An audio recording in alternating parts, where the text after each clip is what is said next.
most frequently asked questions that I get is, can you homeschool your children if you are not a teacher? I get asked this question all the time. Things like, are you allowed to home educate your children if you're not a qualified teacher? Surely you need a qualification in order to homeschool your children. You can't homeschool your children, you're not qualified to homeschool them.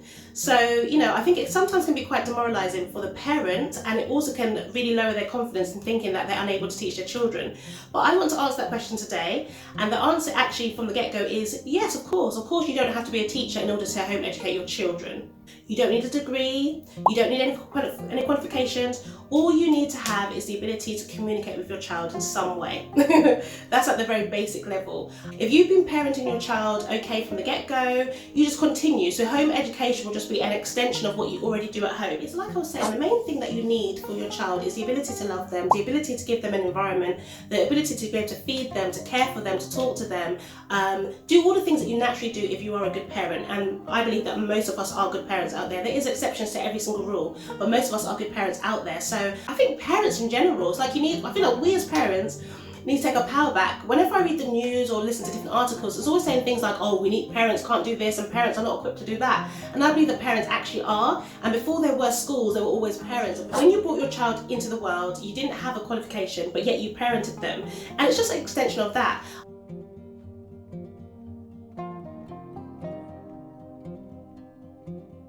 Private school, your independent school, your free school, then you have your UK maintained school, and then there's homeschool. To work in a school, in a UK maintained school, you would need to have a qualification. Homeschool is not a school, homeschool is learning at home. I was responsible for teaching 30 children in a class and sometimes 32 children in a class. And in order to do that, I had to be able to have good behaviour management, good classroom management. I had lots of other duties such as delivering national curriculum. Understanding learning objectives, helping the school to pass Ofsted inspections, lesson planning, differentiating that planning, adapting to different age groups, looking after children with special educational needs, looking after children who speak English as an additional language, stopping Harry from biting other children, helping children to line up in order to get ready for assembly, assessments, marking, parents' evenings, planning. You get my drift.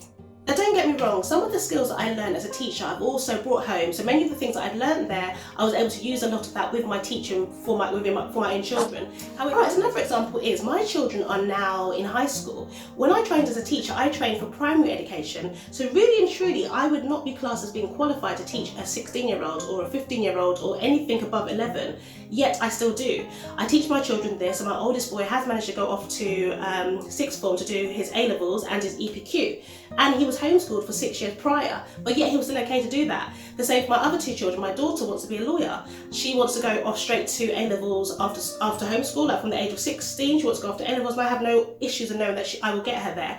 And my son, he wants to be homeschooled until he's 18 years old, but we'll see. But it's a thing where I am a teacher, so people might say, yeah, but you're a teacher, so you can do that anyway. But it's not necessarily true, because there's many things I am lacking. I have to make sure that I am talking to my children constantly to make sure that they're learning things that I want them to learn. And even for you parents out there, so I'm preaching now, for you parents out there that you have children that go to school, but you're still putting a lot of academics into them. So you may be investing in a tutor for your child after school. You may put them into lots of after school clubs after, or you may even sit with them at your kitchen table or at your sofa or wherever to help them with their homework.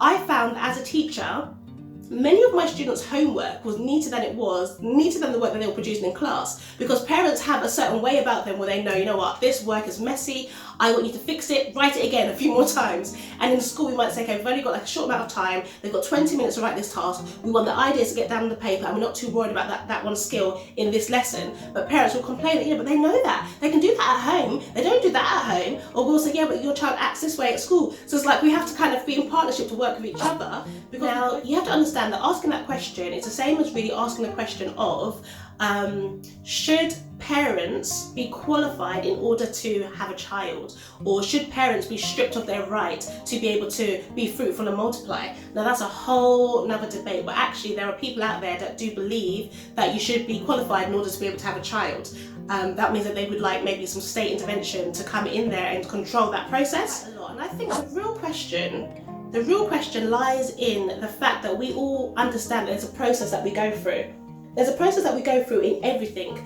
If I were to ask all the people, if I were to go out on the streets right now and ask all the people these main questions, there would always be a similar answer, because we've all kind of been brought on this train, basically, this train of life, of what we believe the process should be of life. And when someone does something out of order, it's like, ooh, that's a bit weird, what's happening over there. But there's a process. So if I was to ask you these questions, what would your answer be? How old should a child be to start school here in the UK? Okay, at what age does a child start high school? In what year does a child take their GCSEs? What happens after GCSEs? And then after that, like after college and sixth form, and then after that, and then after that, and I can keep going like that. But the main thing is, people would normally say that a child will start school at the age of 4, a child leaves primary school at the age of 11, a child then goes on to high school at the age of 11 and finishes high school at the age of 16. After 16, we know that a child will then go out to work, or will go on to further education, which will be in a college or maybe a sixth form. And then after that, the aim would be that the child, no longer child, that young adult would go on to university. Then if we take it a step further, we know that after university would then be work, would then be children, would then be marriage, would then be children, would then be getting your pension, growing old, and the cycle starts again with the other child. That's basically what's happening. So when someone's saying that they're not necessarily doing it in that order, it's a bit like, whoa, but this is the order that we've been set. How are you breaking the rule? Because they think it's like you're almost breaking a rule if you do something slightly different, but it's not the case at all. But my main point of this video was just to answer the question, and the answer is no, you do not need to be a teacher or have any other qualification in order to teach your children. If your child wants to go off to university at a later date, it would be wise to have a plan where you look at where they want to be and work your way backwards. But yeah, every homeschool looks very different. You are your child's teacher, regardless of whether you're qualified or not. There you have it.